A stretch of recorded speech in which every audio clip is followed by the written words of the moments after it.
ఓం నమో రామదూతాయ. ఈ వీడియోలో మనము శ్రీశైలం గురించి కొద్దిగా తెలుసుకునేటువంటి ప్రయత్నం చేద్దాం. సౌరాష్ట్రే సోమనాథంచ శ్రీశైలే మల్లికార్జునం అని ద్వాదశ జ్యోతిర్లింగాలలో రెండవ జ్యోతిర్లింగమైనటువంటి క్షేత్రము శ్రీశైల క్షేత్రం. ఈ శ్రీశైలము భారతదేశంలోని అత్యంత పవిత్రమైనటువంటి శైవ క్షేత్రాలలో ఒకటి. ఇది శ్రీశైలం మల్లికార్జున స్వామి దేవస్థానంగా ప్రసిద్ధి చెందింది. ఇక్కడ మల్లికార్జున స్వామి జ్యోతిర్లింగం మరియు భ్రమరాంబికాదేవి శక్తిపీఠంగా ఒకే ప్రాంగణంలో కొలువై ఉండడం అత్యంత విశేషంగా తెలుస్తుంది. ఈ జ్యోతిర్లింగం మరియు శక్తిపీఠం ఒకే చోట ఉండడం కాశీలో, ఉజ్జయినిలో ఇక్కడ మనకు కనబడుతుంది. భారతదేశంలోని 12 జ్యోతిర్లింగాలలో ఒకటైనటువంటి మల్లికార్జున స్వామి ఇక్కడ కొలువై ఉన్నాడు. అలాగే 18 శక్తిపీఠాలలో ఒకరైనటువంటి భ్రమరాంబిక అమ్మవారు కూడా ఇక్కడే ఉన్నారు. ఈ రెండు మహాదైవ శక్తులు ఒకే క్షేత్రంలో ఉండడం శ్రీశైలాన్ని అత్యంత పవిత్రంగా నిలబెట్టింది. భ్రమరాంబిక అమ్మవారి యొక్క గర్భగుడి గురించి తెలుసుకోవాలి అంటే భ్రమరాంబ అనేటువంటి పేరుకి తేనెటీగల రాణి అనేటువంటి అర్థం కూడా ఉంది. పురాణాల ప్రకారం అరుణాసురుడు అనేటువంటి రాక్షసుడిని సంహరించేందుకు అమ్మవారు కోట్లాది తేనెటీగలుగా అవతరించారని చెబుతూ ఉంటారు. భక్తుల విశ్వాసం ప్రకారం గర్భగుడి వెనక గోడకు చెవి ఆనిస్తే తేనెటీగల గుంజన వంటి శబ్దం వినిపిస్తుంది అని అంటారు. దీనిని చాలామంది దివ్య రహస్యంగా భావిస్తూ ఉంటారు. శ్రీశైల పర్వతం స్వయంగా శివస్వరూపం.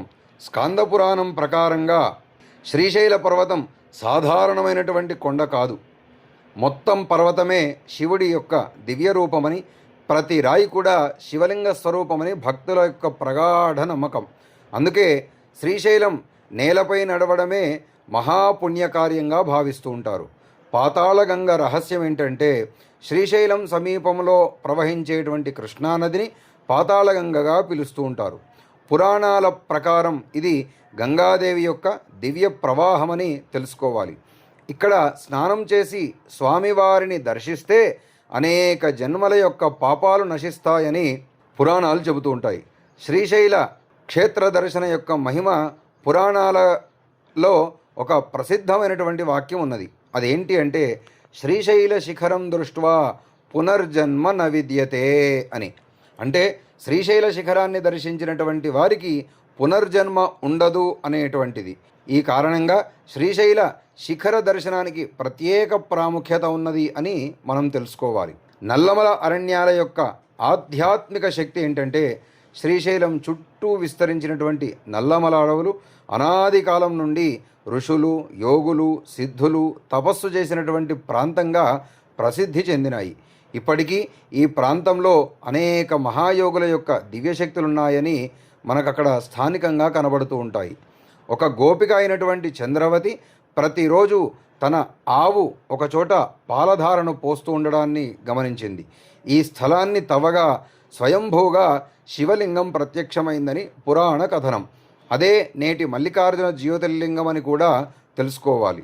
శ్రీశైలంలోని అతిపెద్ద రహస్యం భక్తుల యొక్క దృష్టిలో ఉన్నది ఏమిటి అంటే ఇక్కడ శివుడు అంటే మల్లికార్జునుడు మరియు ఆదిపరాశక్తి ఇద్దరూ సాక్షాత్తుగా కొలువై ఉండడం. అందుకే శ్రీశైలాన్ని కేవలం ఒక దేవాలయంగా కాదు, శివశక్తుల యొక్క సంగమ క్షేత్రంగా, మోక్షప్రదాయక క్షేత్రంగా, దివ్య శక్తుల నిలయంగా భావిస్తూ ఉంటారు. ఈ రహస్యాలలో కొన్ని పురాణాలు, కొన్ని స్థానిక విశ్వాసాలు, మరికొన్ని ఆధ్యాత్మిక అనుభవాలపై ఆధారపడి ఉన్నాయి. భక్తులకు మాత్రం శ్రీశైలం అనేటువంటిది శివుడి కైలాసానికి సమానమైనటువంటి మహాక్షేత్రముగా పూజించబడినది.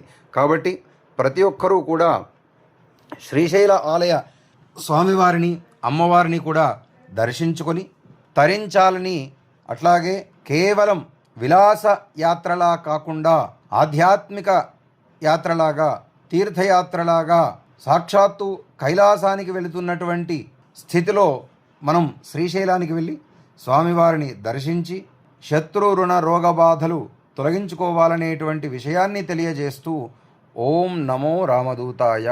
శివాభ్యాం నమః.